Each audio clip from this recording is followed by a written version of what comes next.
2025 should definitely be the year you take your first solo trip or your next solo trip. But the new solo travelers may be wondering, what are the best solo destinations for beginners? As someone who has solo traveled to 21 countries through 4 continents, I am sharing my top 10 recommendations for the beginner solo traveler. I think that these are excellent choices for anyone who is relatively new to solo travel or who's been solo traveling for years and is just trying to plan their next trip. So I'm listing countries as opposed to cities, and I'm also trying to branch out of my home country, which is the United States. Just something to keep in mind, I can only speak from my own personal experience, and so if I don't list your favorite country, it's probably because I've never been there. But if I didn't mention a country that you love and that you would recommend, please leave a comment naming that country, why you love it, and why you recommend it. But from my experience for today, if you are wanting to get into solo travel, here are the 10 countries that I recommend looking into. And before we start, my ranking is in no particular order. I will be basing my rankings on just the overall experience, affordability, safety, food, whether or not it's English friendly, the amount of things to do, the backpacking culture there, the travel infrastructure, lots of different factors. Okay, I said this video wasn't gonna be in any particular order, but number one is number one, and that is Thailand.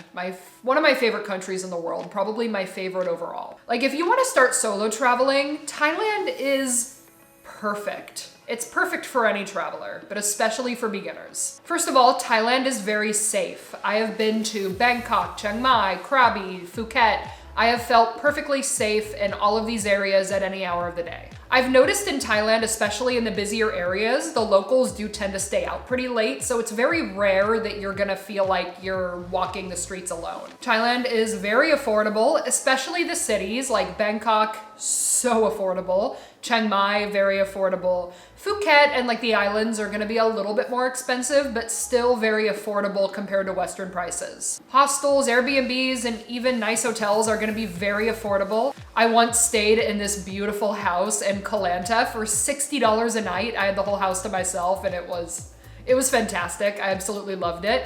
I've stayed in hostels in Bangkok, Krabi, Phuket, Chiang Mai. They were all about $10 a night. We gotta talk about the food. The food is like some of the best in the world. I feel like there's 2 types of people in the world. People who like Thai food and people who have never tried Thai food. The food is incredible and super affordable. You've got pad Thai, you've got curry, mango sticky rice, you've got tom yum soup, you got the $1 mango smoothies that you can get at night markets, and they are to die for. Like, the food in Thailand is so good. I ate so well every single day. They also have a really good 7-Eleven. It is my second favorite of the 7-Elevens, Japan, of course, being the first. Thailand also just has so much to offer in one country. You know, Bangkok, you get the really big city experience. Bangkok is the kind of place where when I was there, I was like, nah, this is just another big city. But in hindsight, I can look back and really realize, like, oh, Bangkok's awesome. There is so much to do. It's massive. The malls are incredible.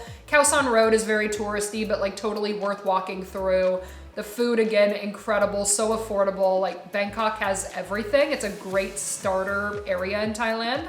Chiang Mai is probably my favorite. I took a cooking class there. I saw elephants. I took a little day trip to Chiang Rai and saw some of the newer temples. Chiang Mai is like a lot more laid back than Bangkok, but still very lively and still just amazing. And then you go down to the islands and you go to like Krabi. Like, I loved Railay Beach. You've got Phuket, which is very touristy, but very worthwhile, like really good nightlife. I went parasailing there. The beaches are just beautiful and they're so warm, which, being from the Pacific Northwest, that's a very foreign concept to me. And also Thailand is very, very English friendly. I would say, well, especially in the busier, more touristy areas, all the locals speak at least basic English, usually much better. You're gonna have no trouble getting around or communicating with people. Thailand also just has fantastic travel infrastructure. It's very easy to travel within the country. You'll also meet a ton of other travelers. Like, a lot of people go backpack Thailand for months on end, and it's because Thailand is amazing. It has it all.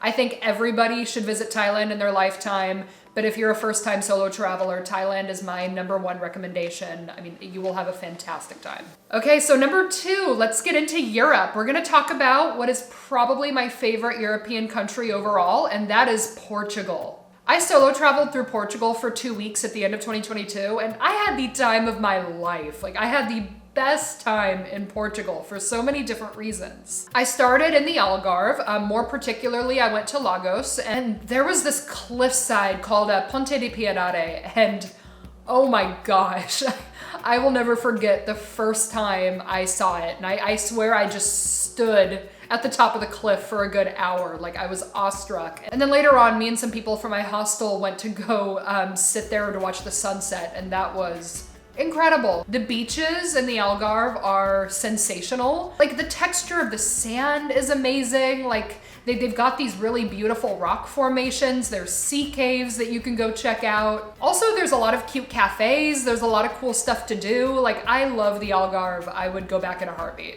And then you go up to Lisbon, which is like the perfect size city. It's not too big, it's very walkable. There's a lot of hills though. People are really friendly, the food is amazing. Like, you gotta try pastel de nata. I stayed at the Good Morning Solo Traveler hostel, and I met some of the greatest people I've ever met while traveling.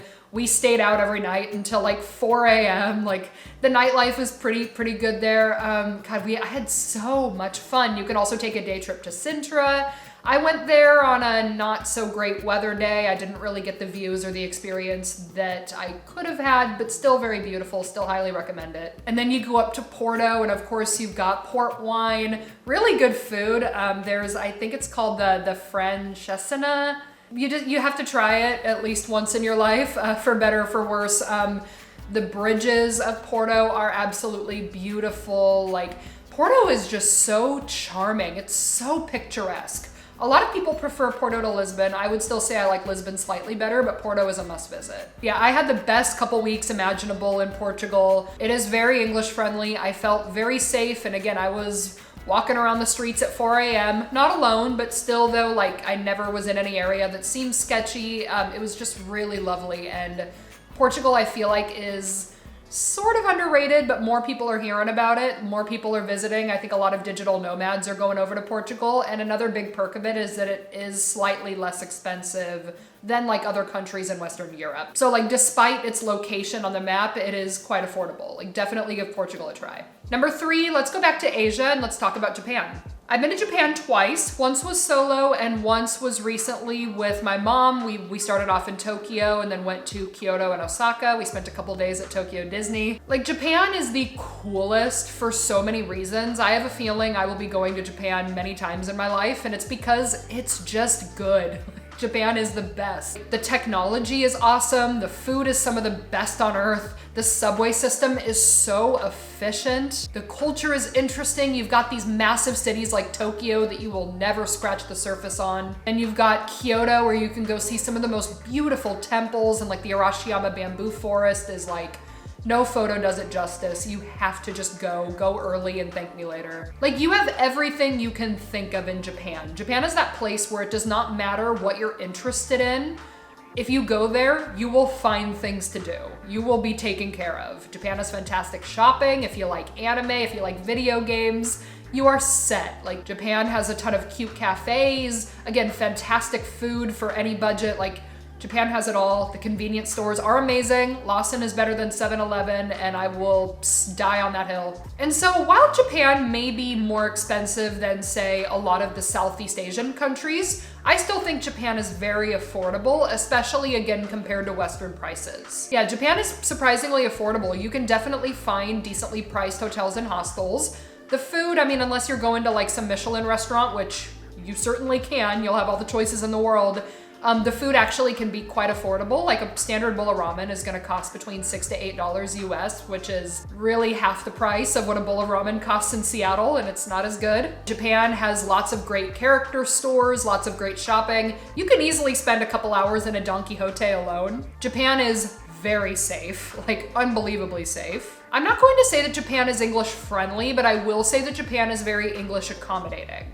Especially since the Olympics, like, a lot of their major signs are also in English. Their like subway or their train system is also in English. A lot of restaurants will have English menus, but if they don't, you can always just use Google Translate to translate the text. I found that a lot of the locals can speak pretty basic English. I do recommend learning just like some of the like, you know, basic things in Japanese, you know, like thank you, please. excuse me, things like that. But beyond that, you can definitely get by in Japan without speaking Japanese. I know that Japan is on so many people's bucket list, and for good reason. It's not overrated. It is absolutely fantastic. And I really do think that Japan is a fantastic choice for solo travel just because of how efficient everything is, the convenience is unmatched. And also I do find that, especially in their like dining culture, like doing things alone in Japan does tend to be very socially accepted. So you're not gonna feel weird for like going to dinner by yourself. As a matter of fact, just go to Ichiran Ramen, go to a solo ramen stall, and you'll be set, you'll blend right in. But yeah, I think that Japan is a fantastic must-visit option for a solo traveler, and really just for all travelers in general. Japan's a must-visit, you gotta go. Okay, so number 4, let's talk about Bali, Indonesia. So I guess because of my rule, I'm listing countries overall, but I've only been to Bali, and Indonesia has like thousands of other islands. I would love to visit more. I know that there is so much more to Indonesia than Bali, but because I have only been to Bali, I can only speak to that experience. But with that in mind, for the solo traveler, definitely recommend Bali. So I spent 3 weeks in Bali, and so I was able to see quite a bit of the island, and I was able to get a pretty good feel of just what it's really like there. It's incredibly famous. It's very heavily visited, very popular on social media, and I will say there are consequences to that, and I'll get to that later. It's actually a bigger island than it seems. There's a lot to offer. It has a lot of range. You have Ubud, which is my favorite part of Bali. You've got like the rice terraces, great yoga classes, the monkey forest. Ubud also has fantastic cafes. Bali does brunch really, really well. Bali also does a lot of Western food really well. But I will say Indonesian food is awesome. You've got to go to a warung and have some authentic Indonesian food. It's going to be a lot more affordable than the more like westernized, very clearly catered to tourists restaurants that you'll find. You've also got the Sukampul waterfalls, which is a must visit. It's a little bit out there. It was like a 2-3 hour drive from Ubud, but it was worth it. You gotta get up early and do the Mount Batur sunrise hike. It's absolutely stunning. Then you go down to Uluwatu and you get the beautiful white sand, clear water beaches. You've got beach clubs. Oh my God, I loved Uluwatu. And then I went to Canggu, which is a little bit more residential. I would probably only recommend Canggu if you're gonna stay in Bali more long-term and you wanna kind of live a normal life there. I wouldn't say it's super touristy, but Canggu is really good for surfing, has really good nightlife, but because a lot of people live there, it's very crowded, a little bit harder to get around there. I also got to swim with sea turtles in Bali, and that was like one of my favorite things I've ever done. There's really good spas. There's really good salons. You can go to Nusa Penida and, okay, that cliff overlooking Kalinking Beach, it's so social media famous, but it is actually breathtaking. It is even more beautiful in person, if you can believe it. Yeah, Bali really does just have something for everybody. I would say Bali is very safe. Again, I felt very safe there everywhere I went at all hours of the day. It is extremely English friendly. Something you gotta realize about Bali is that Bali to Australians is what Hawaii or Mexico is to America. You know, like if you're gonna go get that island getaway or that beach getaway, you go to Bali. So therefore the Balinese are very used to accommodating English speakers, and therefore they speak very good English. Bali, I would say overall, is a little more expensive than a lot of places in Southeast Asia, but it is still inexpensive compared to Western standards. Like if you wanna stay at one of those really nice resorts and spas and get that floating breakfast, go for it. I did get a private villa for my birthday. It was like, I think $80 a night, and that included a floating breakfast for an extra like $25. Really not that bad, and I'm super happy I did all that. You'll meet a lot of other travelers. It's very heavily visited, and that's why I have to talk about the one downside of Bali. I don't want this to stop you from going altogether, but it's something I really need you to keep in mind. So Bali is not a developed island. The roads are very narrow, and they were not built to meet the like tourist demand that they have right now, and therefore the traffic is awful. You will drive an hour and a half to go 12 miles, and I'm not exaggerating. Just if you want to get around the island and go multiple places, that's gonna involve sitting in a car for a really long time. That was the main downside, is that you will be dealing with traffic quite a bit. So just go in, just keep that in mind. Like go in knowing that. I think that if you've never solo traveled before, you would have a very easy time getting around Bali. I think you'd have the time of your life, and I totally recommend it. All right, number 5, let's talk about a country that has one of my favorite cities in the world, and that is the Netherlands. And my favorite city in the world, well, one of them, easily in my top 3 or 4, is Amsterdam. I've been 3 times. I love it every single time. People are very drawn to Amsterdam for the more edgier parts of it, and that's not why I like it. You see, I am from Washington State. The whole coffee shop scene, there's really no novelty there for me. I don't really care. It's nothing that I couldn't get at home if I wanted it badly enough. And then there is the red light district, which I've walked around. It's interesting, but I will say that you do get the point very quickly. After about 5 minutes of it, you're like, okay, let's move on. So why do I love Amsterdam so much then? Well, it's stunning. It is the most charming place ever. It is just, God, the architecture's beautiful. I love all the canals. Like, okay, what I will say, if you ever have the opportunity to go to Amsterdam, go to the Jordaan neighborhood at like 7 or 8 in the morning before people get up, and you'll see what I mean. You will see what I mean. I will never forget the first time I was in Amsterdam.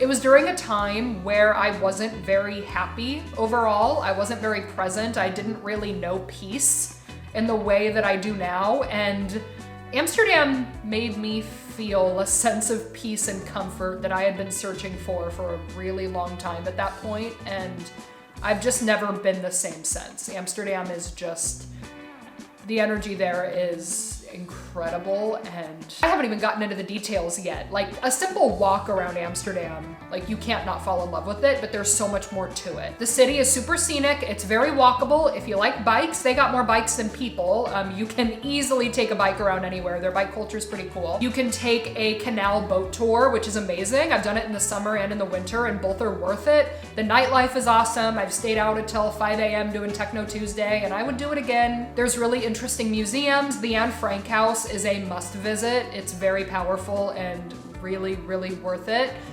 Weirdly enough, I don't even really like beer, but the Heineken experience is really cool and really worth it. And then you've got the Rijksmuseum, which is where Rembrandt's Night Watch lives. You've got the Van Gogh Museum. The museum district in Amsterdam is really cool. You've also got Vondel Park, which is kind of like their central park, and that's a really fun place to like just go have a picnic lunch or to go take a walk through. It's really peaceful. I will say Dutch food isn't the best in the world, just in my opinion, but a lot of it is really good.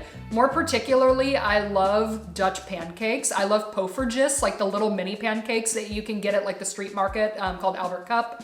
I love stroopwafels, those are delicious. I also, again, love Dutch pancakes. My favorite place to get pancakes is called the Pancake Bakery. I go there every single visit, sometimes multiple times. It's so good. Oh, and you've also got to get fries in a cone, and you've got to get it with mayo. If you're American, just trust me. Just give it a try. Trust me, unless you hate mayonnaise, but trust me. It is so English friendly. Everybody speaks flawless English. You will not struggle to communicate with anybody there. The one downside to the Netherlands and Amsterdam in particular is that it is a little bit expensive. Accommodation can be a little spendy, but it's worth it. I really do think it's worth staying in the city. You could stay in the outskirts for a little cheaper, but I think just spend more and be in the midst of the beauty. But I still think that it's a very fantastic choice for solo travel. It is very safe. Would I walk around the red light district area on my own at 2 a.m.? Probably not, but besides that, I do find the city to be very safe, very welcoming, really beautiful. Just try not to run into a bike rider, because I almost did. I will say I haven't been to many places outside of Amsterdam. Like, I haven't been to Rotterdam. I've heard good things about The Hague. I would like to one day go to Amsterdam in the spring during tulip season and go see that.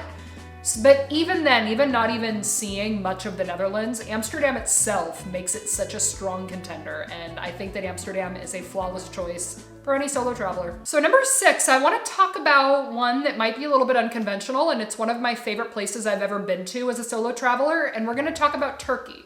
Turkey is similar to the Netherlands in that I haven't been to a lot of the country. I would love to go to the Turkish Riviera, would love to go to like Cappadocia, would love to see like Antalya, but haven't yet. But I did spend 6 days in Istanbul, and those 6 days were absolutely fantastic. Yeah, I had the perfect time there. Istanbul has been on the top of my list for a very long time. I always just loved like the pictures of like the Bosphorus Strait with like the mosques along, and like it's so picturesque. And It's even more beautiful in person, let me tell you. Yeah, I stayed at Cheers Hostel, which is a fantastic hostel. The view from the bar was amazing. You could see the Hagia Sophia. The mosques were breathtaking. Pro tip, go at night, there's no line. They will always be free. Yeah, Hagia Sophia and the Blue Mosque were absolutely beautiful. Those are definitely the most popular, but there's many others to see if you really like going to mosques. They were unbelievable. I went on a couple pub crawls with my hostel, and the Istanbul nightlife is really, really good. You have the beautiful Galata Tower that's really old, really important part of their history. It's super picturesque. Another thing very unique about Istanbul is that it's transcontinental. They have a European side and an Asian side. You can take a ferry over to the Asian side, and it's a very different vibe to the European side. I did also go on an Istanbul food tour, and the food is awesome. The kebabs are amazing, like the Turkish pizza. I love Turkish tea even more than Turkish coffee, and also Turkish ice cream. You kind of have to go to an ice cream stand in Istanbul because like the guy will kind of mess with you a little bit until he finally gives you the ice cream, but the ice cream itself is flat, and it's a really interesting texture, and it's really good. How can I forget about baklava? It's so good. Yeah, I loved the food. There's also the Grand Bazaar, which is like one of the oldest malls in the world. Very touristy, but very worth it. The Turkish bathhouse is an experience. You know what? Do it, I recommend it. It's unlike anything I've ever done before, but it is an experience. It's totally worth it. Plus just the history of Turkey is fascinating, especially in Istanbul. You will learn so much while you're there if you're a history buff.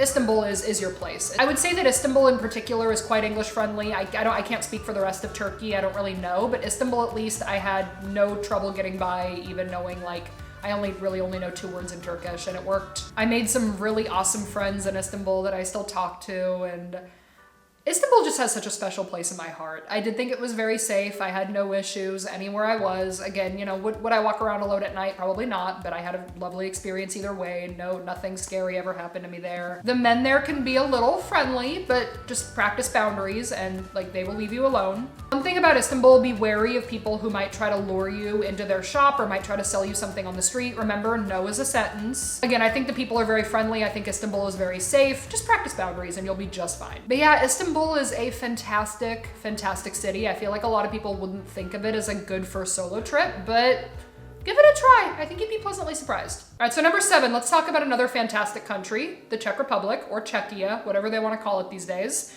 So I've mainly spent my time in Prague, but also if you want to get out of Prague, check out Český Krumlov. That's really, really nice too. But honestly, you can easily have the time of your life just staying in Prague. Like, Prague is fantastic. It's in my top 3 favorite European cities. I haven't been in a number of years and I miss it very dearly. Prague is really cool because it has that medieval feel to it. Like, even though it was kind of in the midst of 2 world wars, Prague was relatively untouched, and so it still has like the old architecture that somewhere like Berlin does not have.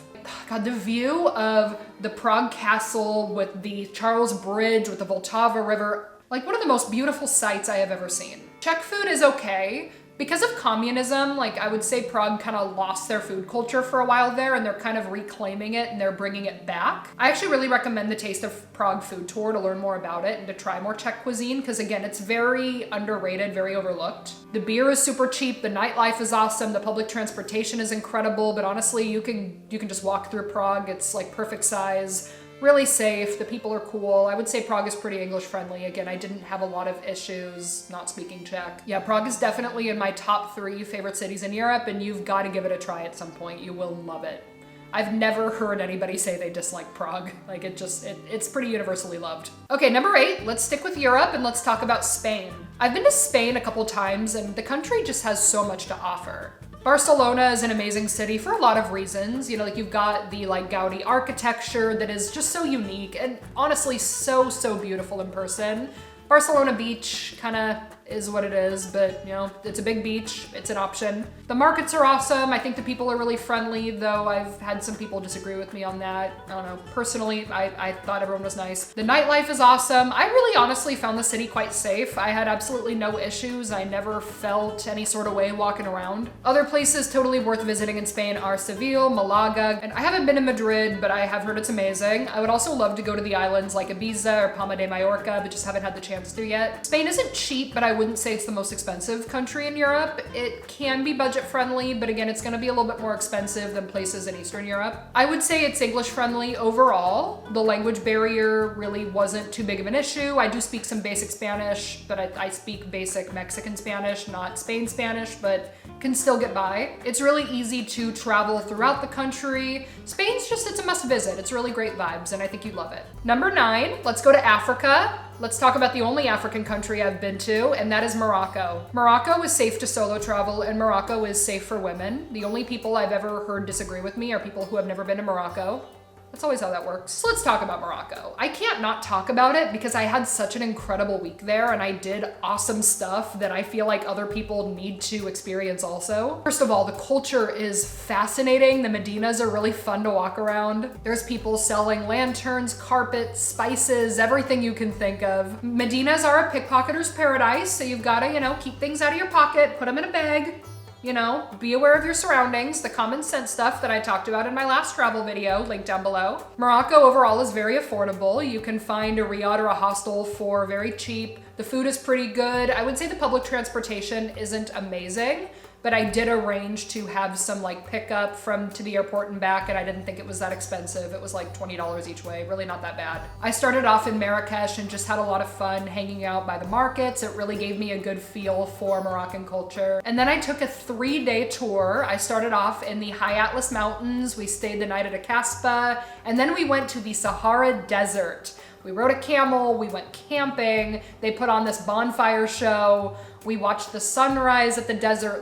It was one of the greatest travel experiences I have ever had. I literally sobbed when I was there because I just could not even believe it. And then they dropped me off in Fez, hung out there for a little bit, went to Chefchaouen, the Blue City, which is incredibly beautiful. The people there, the locals, were so welcoming and so kind, and Moroccan hospitality is fantastic. I think that overall Morocco is fairly English friendly. I found that a lot of the locals, especially in Marrakesh and Fez, spoke a little bit of multiple languages, which makes sense. Morocco is so close to Spain. It has a really heavy history with France. A lot of the locals will, of course, speak Arabic, but they also might speak some French, some Spanish, some English. So very easy to get around and communicate with people, at least on a surface level. The one warning I do have to give about Morocco is that the hustle is real there. I highly recommend researching the common scams. They're everywhere, and once you're aware of them, they're really easy to spot, but if you don't know, you might accidentally get taken advantage of. Just research the common scams, and remember that no is a sentence. Don't fall for it. Don't let somebody convince you that you're lost and you need directions. Don't let somebody tell you that they have to transport your luggage in this wagon. They do not have to do that. Just basically, especially around the Medinas, don't assume that people are just trying to help. They're trying to get paid real fast.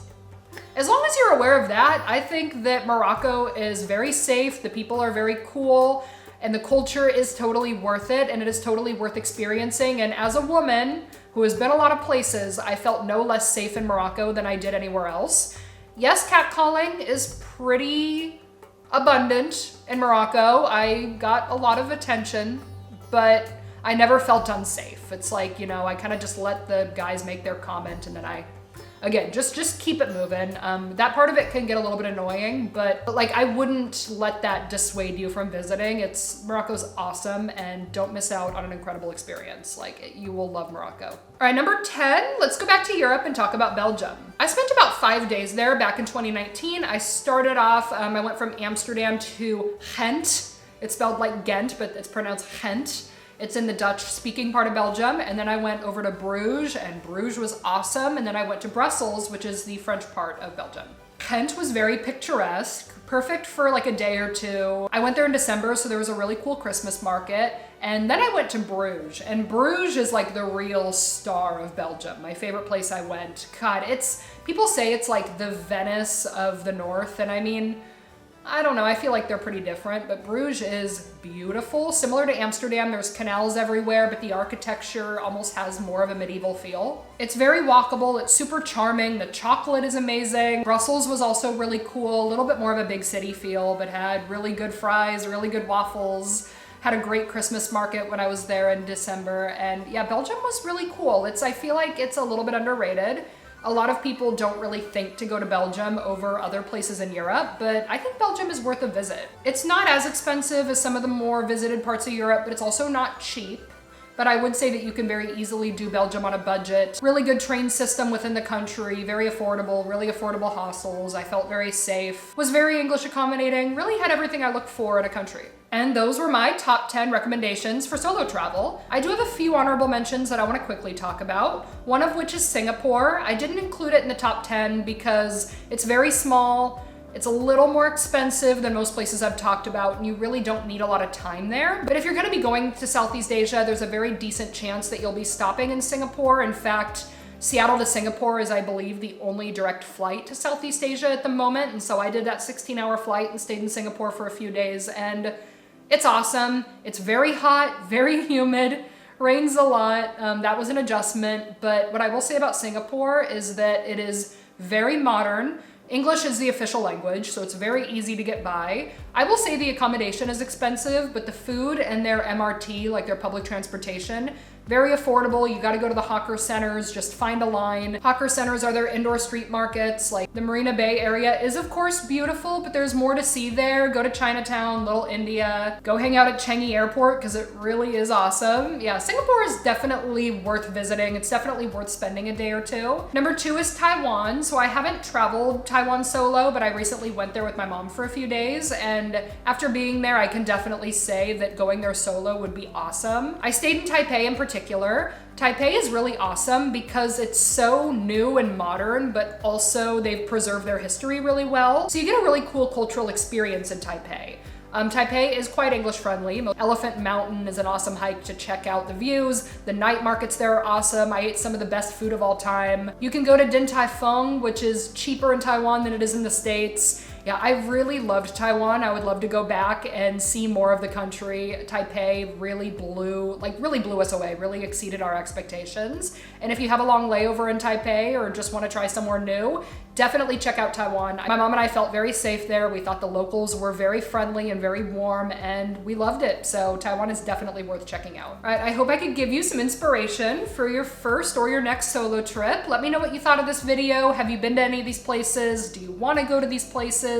Where did I not mention that you would love to go? Whether it's solo or not, I really hope that you get to traveling this year. I really believe it is one of the best personal investments, if not the best personal investment you can make for yourself. If you're hoping to solo travel soon, let me know where you're planning to go. I really want to tell you guys where I'm going. It'll be in about a month and a half by the time I post this video, but I just need to shut my mouth, need to keep it a surprise, but I'm so excited about it. But again, if you have solo traveled before and you have a favorite place, let me know where that is and why you love it, because I want ideas too. And of course, let me know if there's anything you'd like for me to cover in a future video. All right, that is all for today. I'm signing off. Thank you so much for watching. And remember, doing something amazing for yourself is never a waste of time, and let your worthiness be your why.